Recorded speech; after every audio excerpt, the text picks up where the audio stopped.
this episode's 1v1.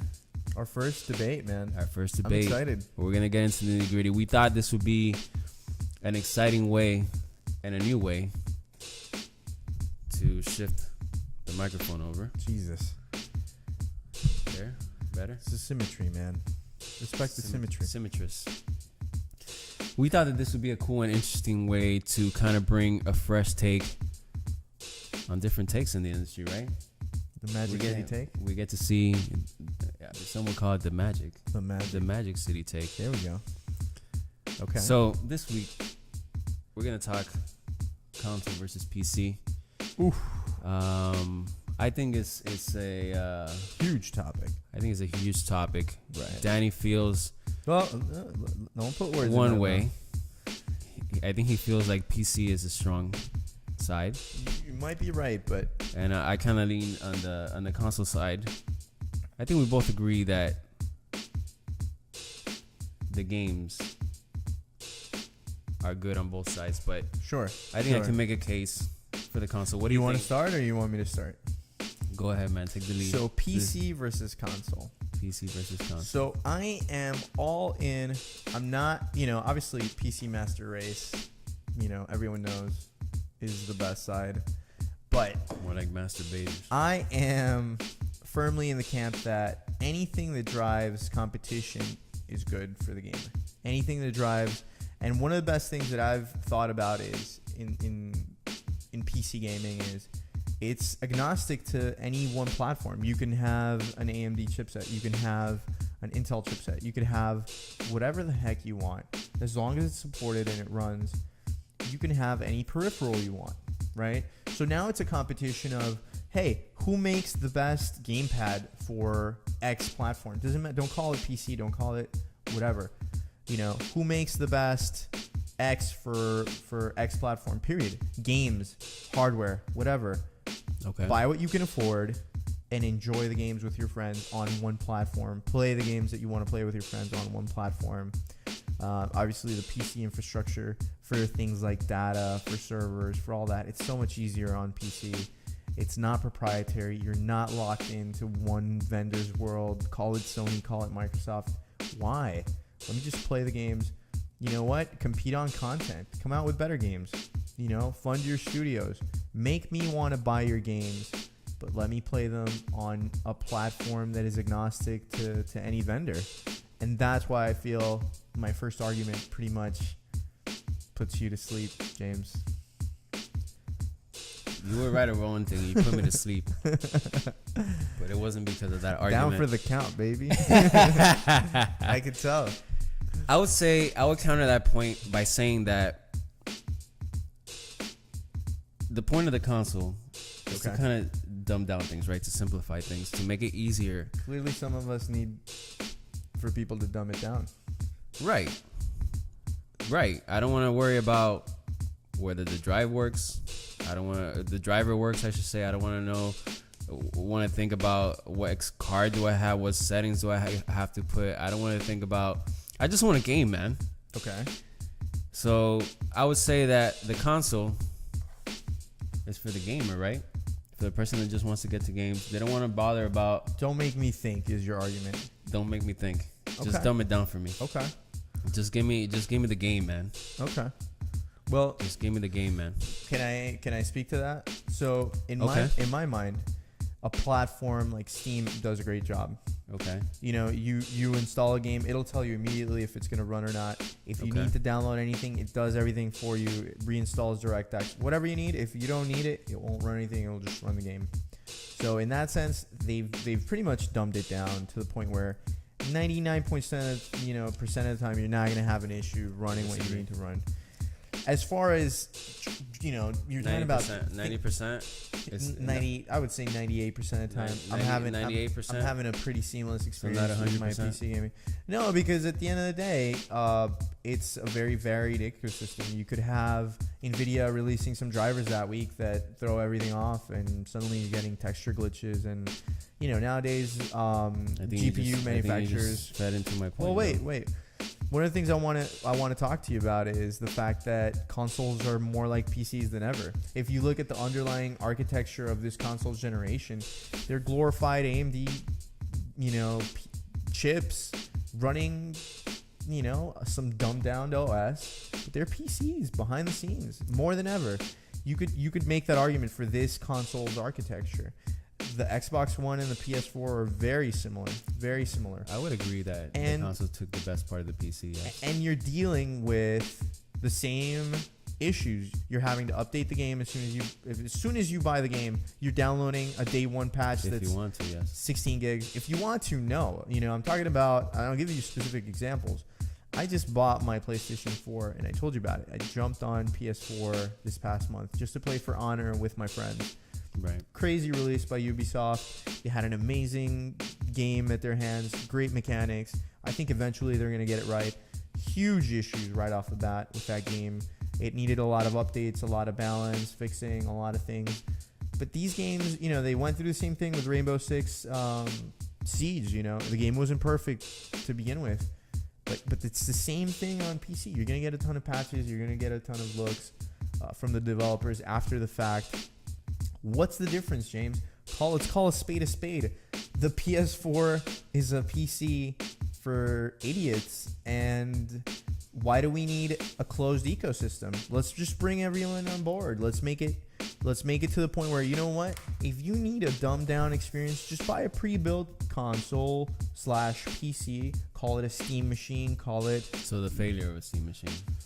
Well, I think they did fail with the Steam machine, but there's a lot of other manufacturers out there, Origin, that are making pre-built gaming PCs at a great price, that do everything except build it for you. I think personally for me, part of the fun of being a PC gamer is upgrading my hardware. I mean, I really get a kick out of building my PC, right. Knowing what's in it, knowing how it works, getting everything to work just the way I want it. I feel like there's an immense amount of pleasure of just saying, you know what, I want to just upgrade my video card this year and let me sell my old one, and I net out at, let's say, $100, $200 for the upgrade, leaving everything as is, and I'm running all the latest titles at the highest resolution possible. It depends on the budget, because I think for the most part, if you want to get cutting edge video cards, just the video card itself is priced higher than any console.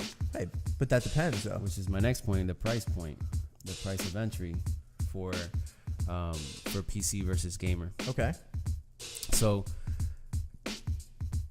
I think the whole console, the creation of the console came about, one, which what I mentioned earlier, just to simplify things, just to plug in the control, put in the game and go. And to streamline the price. You mentioned it earlier in this episode. It makes it easier, or not easier, but cheaper, to be able to manufacture the same chip a million times, 2 million, 3 million, 40 million, 70 million in the case of PlayStation. Right. It brings the cost down. It's the same across all platforms, meaning it works. Okay. And the barrier of entry to game is less. Right. So yeah, there's less choice, but you kind of get a machine that goes. Good thing is what you're saying. I think for the gamer, yes. For the gamer to choose just a gaming platform and know that the game's gonna work there. Right. I think the choice should you should spend your energy on what game you want to play rather than what system or what card or what driver or what monitor, right, or whatever it is that you wanna get. Right. So you don't want to worry about hardware. You just want to get what it is, right? So that's where I think something like Project Scorpio is perfect for you, because what Microsoft is going to do is they're going to release a PC with X amount of specs, and they're going to call it Xbox Xbox Future. Right. And what they're going to do is they're going to call this is what we think is the sweet spot for specs. You can run this game on the Xbox Future Scorpio, or you can run it on PC if you have a better graphics card. You're still going to have the same experience. Right. I think that's their master play. And I think that's the world we're moving towards. And I I for one welcome it. I'm tired of these console exclusive deals where you can't even enjoy a game like Horizon Zero Dawn unless you have a PS4. You lose out on so much. Right. I think that's ultimately hurting gamers more. It's bringing prices up. I agree to a point on that topic, and I agree. Yes, it sucks. That's not on everything, but at the same time, I think it creates this competition between. And you mentioned it earlier, and it makes sense what you said. So I don't disagree with what you said as far as kind of competing for the space with the games. But at the same time, you're talking about PlayStation versus Xbox versus PC and financing. It comes down to that. I think that these creators, it doesn't matter what creations are in their head, if they don't have the financial backing to get these experiences out there, I think that hinders these developers from even giving you that experience in the first place. And I think the fact that we have these consoles kind of creates that competitive atmosphere. And you kind of lose that competitive edge when you kind of streamline into this uni PC world. Well, I think you're wrong in maybe your understanding of how that works, because in my mind, if we're talking about first party like titles, let's say Sony backing Naughty Dog into making the best games that they can make and giving them the time, Nintendo with studios like HAL Laboratories and right. So I think that's great. I think that just came as in time. Certain companies were drawn to certain consoles and they developed exclusives for them. Same thing happened with Microsoft and Bungie for a long time until their famous divorce a couple of years ago when they released Destiny. Right. But ultimately, I think more people are better off when these high-level developer studios detach from one house, because now we can all play Destiny and we can all enjoy it, and I don't think that there's anything wrong with that. Now, to your point that lack of backing results in less games, I think that you're wrong because there's publishers and then there's developers, right? So EA could pick up a promising indie title and take it to the next level. Bethesda could pick up a promising indie title. So, and that's in the PC world, and they could choose to develop for whatever console, but having, time and money and resources spent trying to optimize for PC for two different consoles is just unnecessary. Just focus all that time and money, release for one, polish for one, and really, honestly, what's going to scale is the graphics setting. Okay, you might get 60 frames per second. I might get 144 because I'm running the latest hardware. At the end of the day, we're both being able to play. You're going to enjoy the game. I'm going to enjoy the game. We're both going to be online. Right. And I think it's better for us. Or maybe that game doesn't run because you don't have the specs, so now you gotta go out and buy. Maybe you don't. But I will tell you one thing though, and you can check this out online. We'll post the link in the description here. There's builds out there where for $300, $400, same price than a console, you can build something that's going to game in 4K at a very, very reasonable rate. And not only that, you can use that machine for other things. You can use that machine for your day-to-day work, for video editing. You can use it to stream games. So you can do a lot more with a PC as a platform than you can with a console. Right. That actually leads me to my next point. So we're talking about gaming PC versus console. Sure. And that was going to be my next point where, you don't need this complicated OS to run all these things in the background. And you can just concentrate. And that's and it comes back to the point again, as price. You could bring down the price by not having to go crazy with this hardware. You don't need 32 gigabytes of RAM when you can get it with 12 because it serves a purpose. So it's an OS with a purpose. Right. With a specific purpose. And why limit yourself is what I say. And you kind of saw what was happening, the fact that nobody bought an Xbox. Why? Because nobody wanted an Xbox that plays football games, man. They want a gaming machine.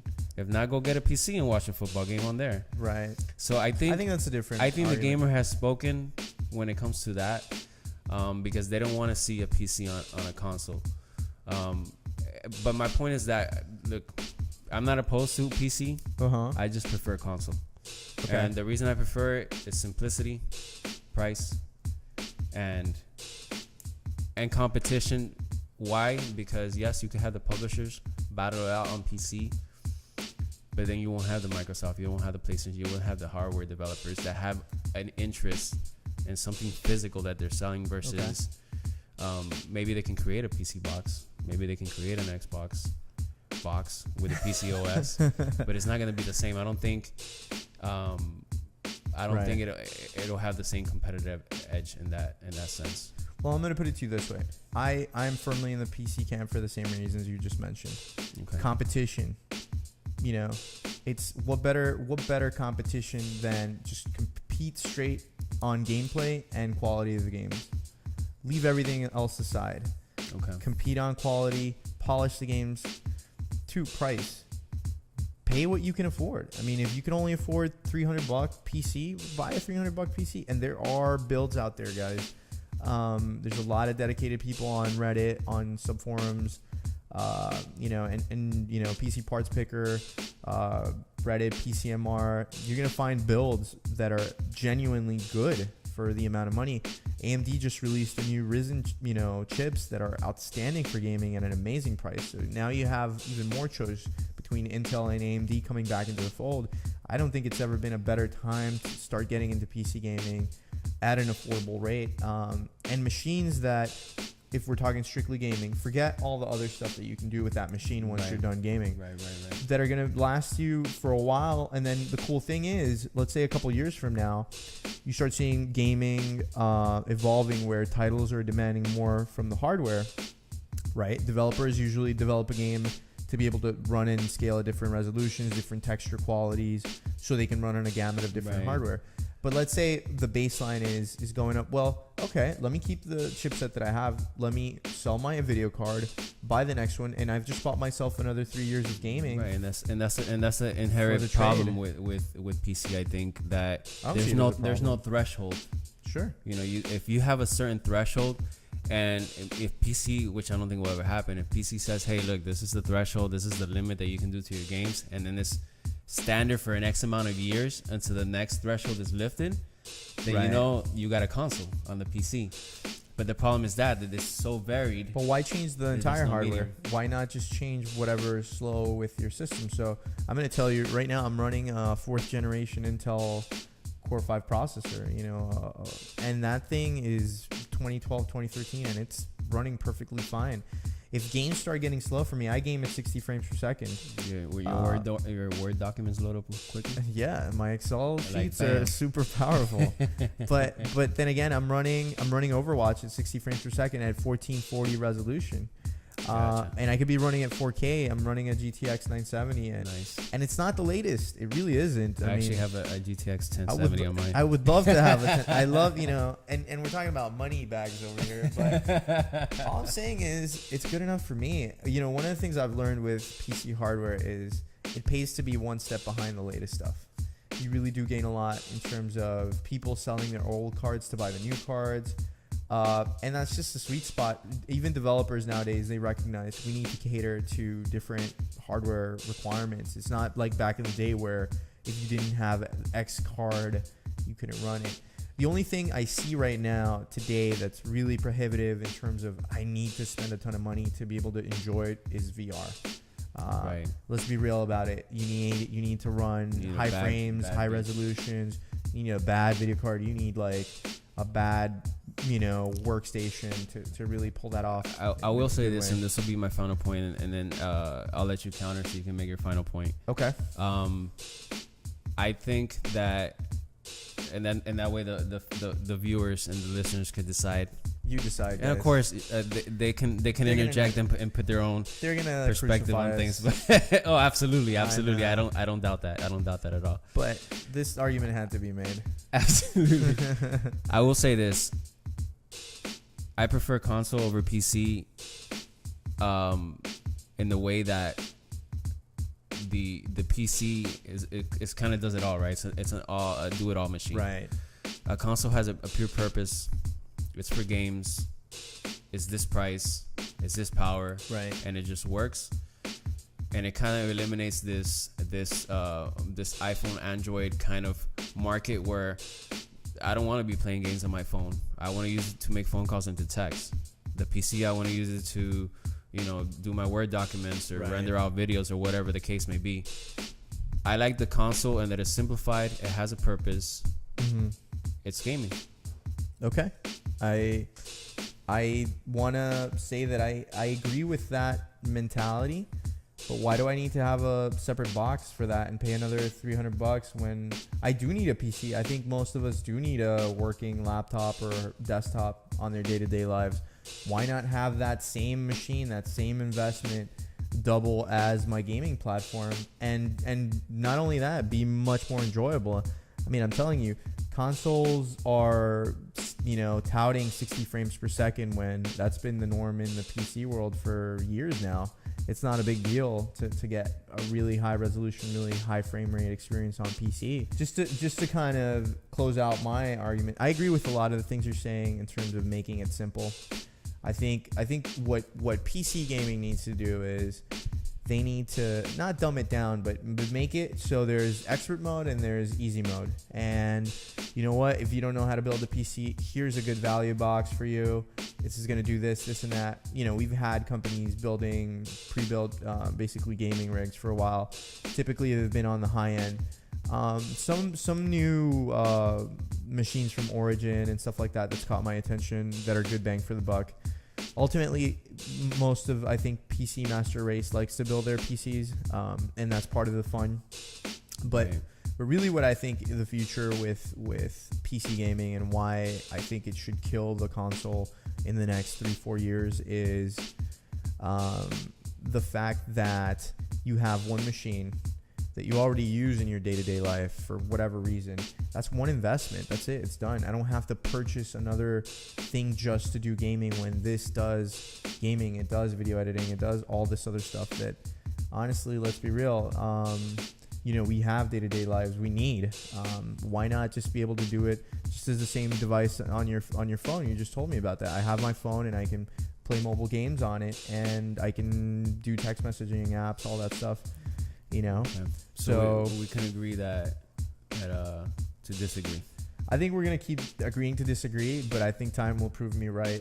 Okay, And- we'll let and the viewers decide. We'll let the viewers decide who wins this debate. That's Who wins fair. this first 1v1. But Right. I think clearly, obviously, you don't need to go further than Danny Z on this one. Gotcha.